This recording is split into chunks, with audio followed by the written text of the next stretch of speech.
Let's practice some business English together. Choose the best response. Excuse me, could you tell me where the lamps are? A. They are displayed near the entrance. B. Yes, I bought a lamp yesterday. C. No, I don't like lamps. The correct answer is A.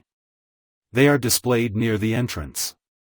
Now, let's practice using whole sentences. Excuse me, could you tell me where the lamps are? They are displayed near the entrance.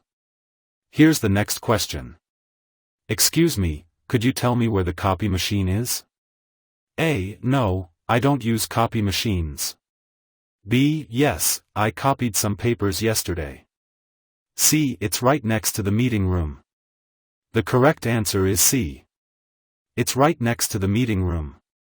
Let's practice using whole sentences. Excuse me, could you tell me where the copy machine is? It's right next to the meeting room. Remember, little by little, a little becomes a lot.